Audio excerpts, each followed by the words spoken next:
దయచేసి రోపులు కొద్దిగా సడలిస్తే వెనుక ఉన్న వాళ్ళు కూడా ముందుకు వచ్చేటువంటి అవకాశం ఉంది. కొద్దిగా రోపు విషయంలో మరి పోలీస్ సోదరులందరూ కూడా సహకరించాలి. అందరూ కూడా ముందుకు రావాలమ్మా. మీడియా వ్యాన్ కూడా ముందుకు పోనీయండి నిదానంగా. దయచేసి వారు వెళ్ళవలసినటువంటి టైం వచ్చింది, త్వరగా స్పీడ్గా పోనీయండి. మీడియా వ్యాన్ కూడా ముందు స్పీడ్గా తీయండి. దయచేసి మీడియా వ్యాన్ యొక్క వేగం పెంచాల్సిందిగా కోరుతా ఉన్నాను. మీడియా వ్యాన్ వేగం పెంచాల్సిందిగా కోరుతా ఉన్నాను. మిత్రులారా, భారతీయ జనతా పార్టీ ఖమ్మం పార్లమెంటుకు తాండ్ర వినోదరావు గారు ఈరోజు నామినేషన్ వేసినటువంటి శుభ సందర్భంగా వారిని మరి అభినందించడం కోసం భారతీయ జనతా పార్టీ కార్యకర్తలకు స్ఫూర్తిని నింపేందుకు ఇలా ఖమ్మం నగరంలో మరి ఇలా రోడ్ షోలో భారతదేశ రక్షణ శాఖ మంత్రి శ్రీ రాజ్నాథ్ సింగ్ గారు రోడ్ షోలో మనందరితో కలిసి పాల్గొనడం ఇలా భారతీయ జనతా పార్టీ కార్యకర్తలకు ప్రేరణాదాయకమైనటువంటి విషయం అనేది ఇలా కుహనా సెక్యులరిస్టులకు జాతీయవాదులకు యుద్ధం జరుగుతున్న నేపథ్యంలో ఖమ్మం పార్లమెంటు నుంచి కూడా భారతీయ జనతా పార్టీ అభ్యర్థి తాండ్ర వినోదరావు గారిని అత్యధిక మెజారిటీతో గెలిపించి ఇలా మరి పార్లమెంటు పంపితే ఖమ్మాన్ని సమగ్రంగా అభివృద్ధి చేసుకునేటువంటి అవకాశం తెలియజేయడం కోసమే రాజ్నాథ్ సింగ్ గారు వారిని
నాయకులకు కార్యకర్తలకు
ప్రపంచంలోనే ఒక గొప్ప దేశంలోకి తీసుకెళ్తున్నారు. రామరాజ్యం అన్న నరేంద్ర మోడీ గారు, రాజ్నాథ్ సింగ్ గారు, అనేక నాయకులు మన భారతదేశం ఖ్యాతి ప్రపంచమంతా ఖమ్మం ప్రజలందరికీ ఒక భారతదేశం ముందుకెళ్తా ఉంటే అన్ని రాష్ట్రాలు అభివృద్ధి అవుతా ఉంటే మరి మన ఖమ్మం ఏం పాపం చేసింది? గత 10 సంవత్సరాలలో ఒక్క ప్రాజెక్ట్ అన్నా, ఒక్క హాస్పిటల్ అన్నా, ఒక్క పరిశ్రమ అన్నా ఏమన్నా వచ్చిందా? మరి గత 5 సంవత్సరాలు ఉన్నారు, వారు ఏం చేసిండ్రు? ఢిల్లీలో ఏం చేసిండ్రు? గమనించండి, ఢిల్లీ కాంగ్రెస్ అయినా ఖమ్మం కాంగ్రెస్ అయినా ఒకటే. తల్లి కొడుకులు అక్కడైతే ఇక్కడ 3 మంత్రులు ఉన్నారు. ఒకరికి వైఫ్ కి కావాలంట ఎంపీ సీటు, ఒక తమ్ముడికి కావాలంట, ఒకరికి కొడుకు కావాలంట. అంటే ఢిల్లీ ఖమ్మం దొందుతుంది. మీకు రాహుల్ గాంధీ కావాలా, మోడీ గారు కావాలా? 24 క్యారెట్ల లాంటి మోడీ గారు కావాలా? రోడ్లు గోల్డ్ లాంటి రాహుల్ గాంధీ కావాలా? అభివృద్ధి కావాలా? ఎక్కడ పడితే వేసే దొంగలు అక్కడే కావాలా? న్యాయం కావాలా, అన్యాయం కావాలా? ధర్మం కావాలా, అన్యాయం కావాలా? మోడీ గారు కావాలా, రాహుల్ గాంధీ కావాలా? ప్రజలారా, మనకి మోడీ గారి ప్రపంచం నడుస్తుంది. మీ దీవెనలతో ఖమ్మం కూడా కమలం కావాలని మోడీ గారు ఇక్కడ వారి చూపబడాలని, ఇక్కడ 10 సంవత్సరాల్లో జగన్ అభివృద్ధి అంతా ఈ వచ్చే 5 సంవత్సరాలలో వారిని అడిగి వారి దృష్టి ఖమ్మం మీద తెచ్చి మన ఖమ్మం బాగు చేసుకుందామా లేదా? ఈసారి మన కోసం, మన స్వార్థం కోసం, ఖమ్మం కమలం అభివృద్ధి కోసం, రామరాజ్యం కోసం, సోనాగ అవకాశం కోసం మన ఖమ్మం మీరు ప్రజలారా మీరు దీవిస్తే నేను ఢిల్లీకి వెళ్ళి వారికి ఉన్న అన్ని అక్కడున్న పథకాలన్నీ తెచ్చి మీ గడపకి తీసుకొస్తా. రాజ్నాథ్ సింగ్ గారు ఇప్పుడు మాట్లాడతారు. నరేంద్ర మోడీ గారి నాయకత్వం, భారత్ మాతాకి జై శ్రీరామ్. మరోసారి फिर एक बार మరోసారి ఇంకోసారి జై శ్రీరామ్. సరే మైక్ సర్ జై.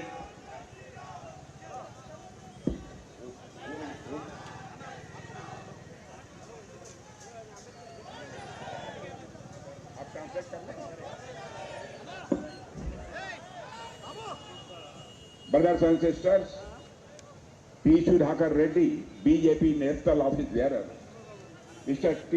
Vinod Rao, your dynamic candidate from this constituency, Dharmarao ji, ex-MLA, Pramendra Reddy ji, Gala Satya ji, Satyanarayan ji,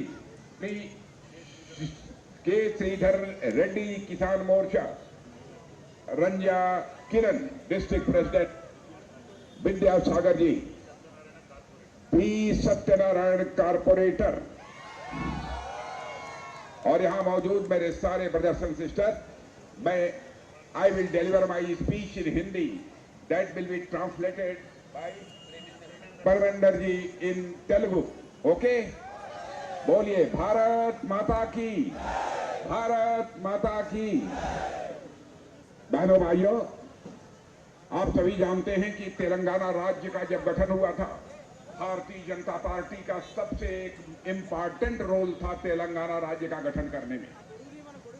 और मैं आपको यह भी बताना चाहता हूं, तेलंगाना राज्य जब बना था, तेलंगाना की जनता यह ऐसी गवर्नमेंट यहां पर बने जो कि बिल्कुल करप्शन लेस हो, कोई भ्रष्टाचार न हो और साथ ही साथ तेलंगाना की जनता का कल्याण कर सके. लेकिन बीआरएस की यहां पर गवर्नमेंट बनी, करप्शन का बोलबाला रहा और जनता त्राही कर रही थी. इसीलिए मैं तेलंगाना की जनता को बधाई देना चाहता हूं कि आप लोगों ने बीआरएस की गवर्नमेंट की यहां से छुट्टी कर दी है. इसके लिए आप सभी बधाई के पात्र हैं. సోదర సోదరీమణులారా, తెలంగాణ రాష్ట్ర ఏర్పాటులో భారతీయ జనతా పార్టీ ప్రముఖ పాత్ర వహించింది మీకు తెలుసు. తెలంగాణ ఏర్పాటు కావాలి, తెలంగాణలో అవినీతి రహిత ప్రభుత్వం ఏర్పడాలని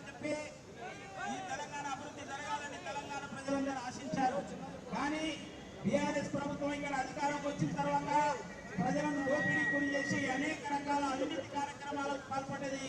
కానీ అటువంటి యొక్క అవినీతి ప్రభుత్వాన్ని తెలంగాణ ప్రజలు తరిమి కొట్టినందుకు మీ అందరికీ కూడా నేను అభినందనలు తెలియజేస్తున్నాను.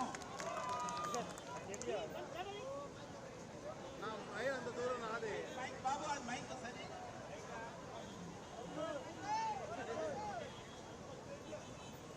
चाहे कांग्रेस की गवर्नमेंट बीआरएस की गवर्नमेंट जबकि इनकी गवर्नमेंट आती है इसके ऊपर करप्शन के चार्जेस लगती है, लेकिन देश की जनता ये जान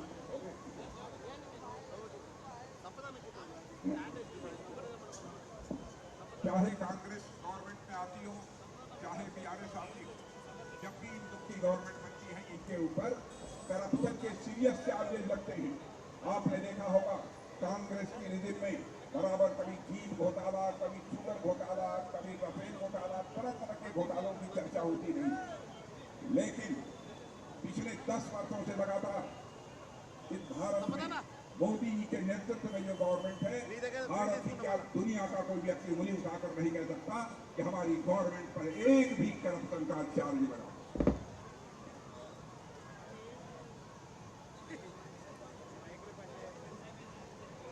హలో, ఈ యొక్క రాష్ట్రంలో కాంగ్రెస్ ప్రభుత్వం ఉన్నా బీఆర్ఎస్ ప్రభుత్వం ఉన్నా రెండు కూడా అవినీతి ప్రభుత్వాలుగా పేరుగాంచినాయి. దేశంలో అవినీతి ప్రభుత్వంగా కాంగ్రెస్ పార్టీ ఉన్నప్పుడు అనేక రకాల కుంభకోణాలు జరిగినాయి.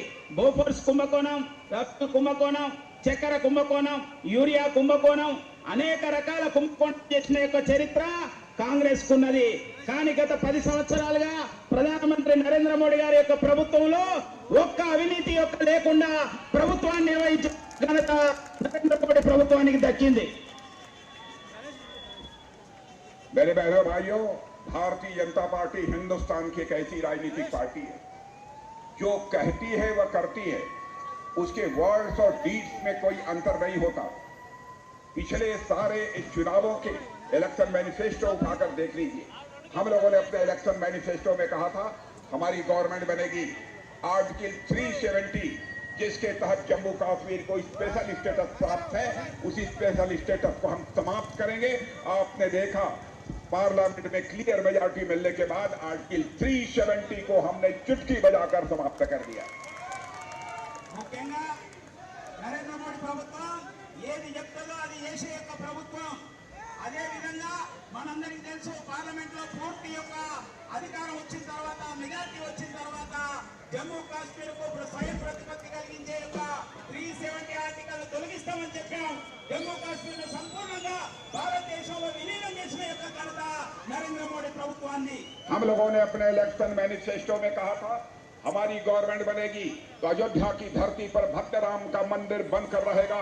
आपने देखा आज अयोध्या की धरती पर भव्य राम का मंदिर बन गया है और हमारे राम हट से निकलकर अपने पैलेस में आ चुके हैं। मेरे बहनों भाइयों, मैं समझता हूं कि अब देश में भी राम राज्य का श्री गणेश होने वाला है।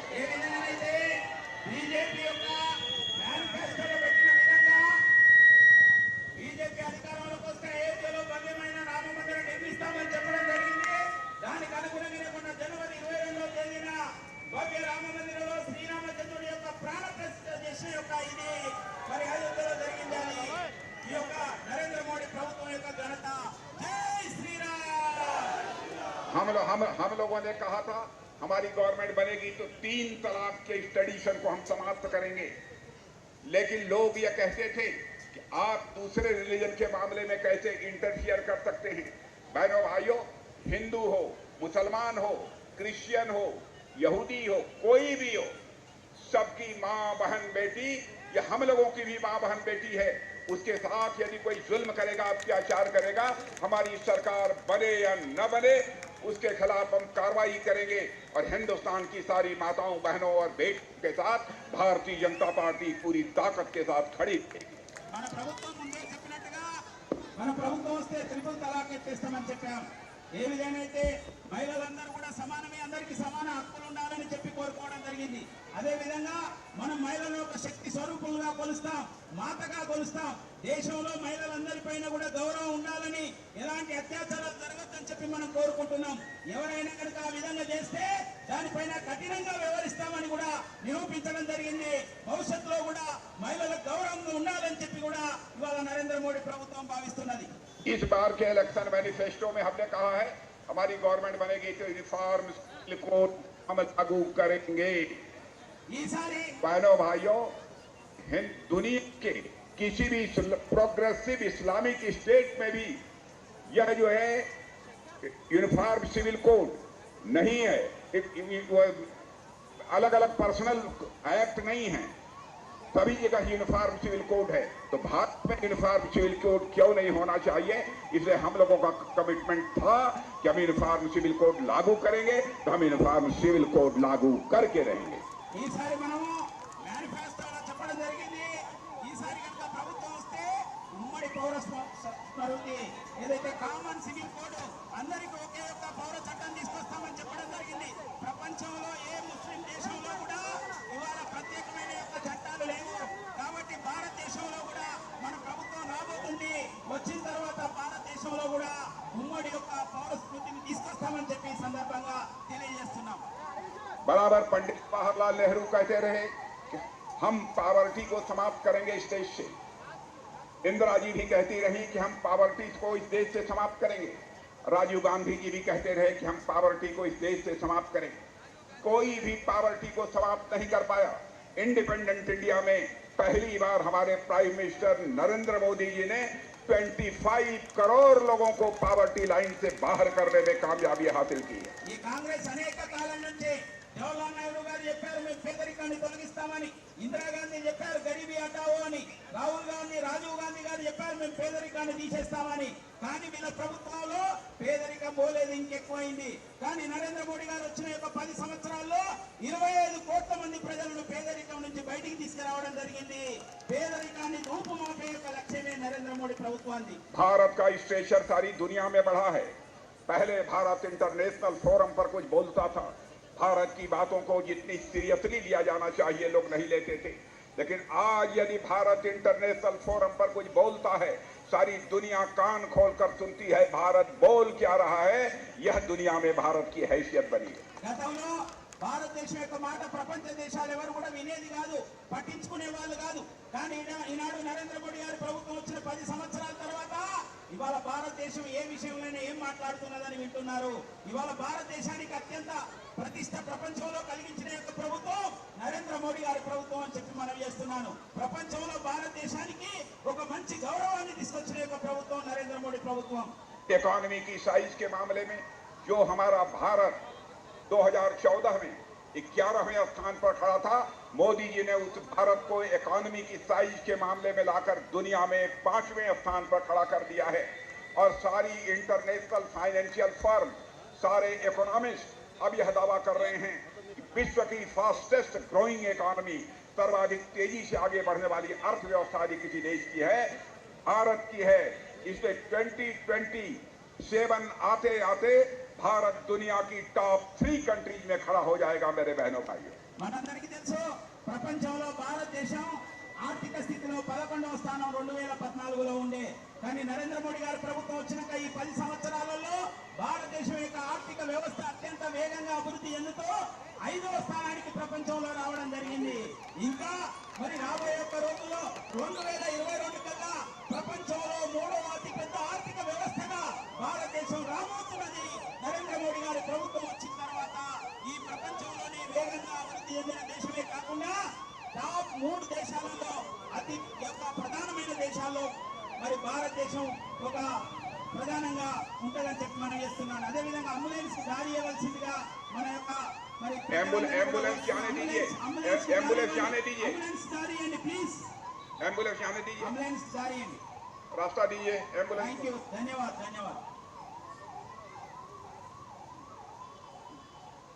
हो गया। मेरे बहनों भाइयों, आपको मालूम है रूस और यूक्रेन के बीच लगभग 2 वर्षों से लगातार यह वार चल रहा है। बराबर रूस की तरफ से भी मिसाइल, बम, गोले, ये सब सारे चल रहे हैं। यूक्रेन की तरफ से भी चल रहे हैं। जब यह लड़ाई शुरू हुई थी, हमारे भारत के रहने वाले हजारों बच्चे यूक्रेन में पढ़ाई कर रहे थे।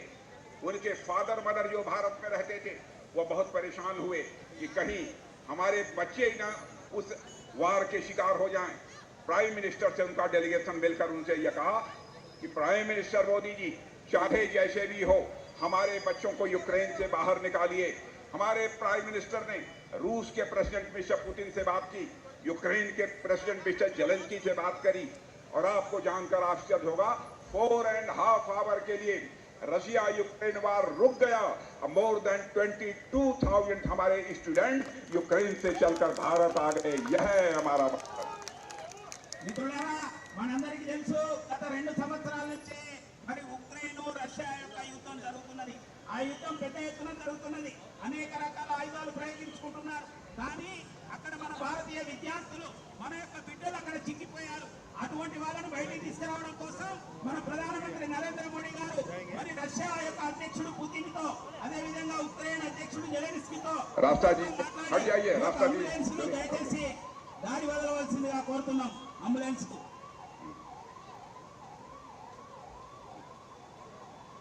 हम लोगों ने इलेक्शन मैनिफेस्टो में इस बार कहा है, मेरे बहनों भाइयों, आयुष्मान भारत की सिर्फ सुविधा पहले गरीबों को मिलती थी। हम लोगों ने कहा है जिनकी एज 70 इयर्स के ऊपर होगी, चाहे किसी इनकम ग्रुप के होंगे, चाहे किसी कास्ट के होंगे, चाहे किसी रिलीजन के होंगे, सबके 5 लाख रुपए तक की प्रतिवर्ष निःशुल्क चिकित्सा की जाएगी। मेडिकल असिस्टेंस उनको प्रोवाइड किया जाएगा। గత ప్రభుత్వ కాలంలో మన యొక్క ప్రభుత్వం ఆయుష్మాన్ భారత్ పేరుతోని ప్రతి వ్యక్తికి 5 లక్షల రూపాయల యొక్క ఉచిత వైద్యం అందజేస్తూ వస్తున్నది. కానీ ఈసారి ఈ యొక్క మరి బీజేపీ యొక్క మేనిఫెస్టోలో ఒక ప్రధాన విషయాన్ని ఉంచడం జరిగింది. ఇప్పుడు ప్రభుత్వం వచ్చిన తర్వాత దేశంలో 70 సంవత్సరాలు దాటిన యొక్క పౌరులు, వారు మహిళలు కానీ పురుషులు కానీ, ఏ కులం కానీ, ఏ మతం కానీ, ఏ ప్రాంతం కానీ, ఏ రకమైన ఆర్థిక పరిస్థితిలో ఉన్నప్పటికీ 70 సంవత్సరాలు దాటిన ప్రతి ఒక్కరికి కూడా ఉచితంగా 5 లక్షల వరకు వైద్య సహకారాన్ని ఉచితంగా అందజేసే యొక్క ప్రభుత్వం నరేంద్ర మోడీ ప్రభుత్వం. इस समय हमारी जो भी योजनाएं चल रही हैं इस देश में, मैं आपको यकीन दिलाना चाहता हूं, यह सारी योजनाएं आगे भी चलते रहेंगी जब तक कि वह सैचुरेशन स्टेज में न पहुंच जाए। यह भी हम लोगों ने संकल्प लिया है। इसलिए मैं बहनों भाइयों आप सभी से अपील करना चाहता हूं, आप हमारे कैंडिडेट विनोद राव जी, आप जानते हैं बहुत ही डायनेमिक कैंडिडेट हैं। हमारे विनोद राव बहुत अच्छा बोलते हैं और साथ ही सोसाइटी के सर्विस के प्रति उनका जो कमिटमेंट है उससे भी आप सभी परिचित हैं। इसलिए मैं आप सबसे अपील कर रहा हूं कि विनोद राव जी, जिनका की इलेक्शन सिंबल लोटस है, कमल का फूल है, कमल के फूल का बटन दबाइए, इन्हें भारी मतों से जिताकर आप पार्लियामेंट भेजिए। यही आपसे अपील करना चाहता हूं। और मैं आपको यकीन दिलाना चाहता हूं, यदि विनोद राव जी को विक्ट्री आपने दिला दी, यकीन रखिए मैं फिर से आऊंगा, यहां पर आऊंगा तो अपना स्वागत कराने के लिए नहीं आऊंगा, यहां की जनता के प्रति अपना ग्रेटिट्यूड एक्सप्रेस करने के लिए आऊंगा, आप लोगों का स्वागत करने के लिए आऊंगा। आप सबको बहुत बहुत धन्यवाद। నేను ఒక విషయంగా మీ అందరికీ కూడా ఒక హామీ ఇస్తున్నాను.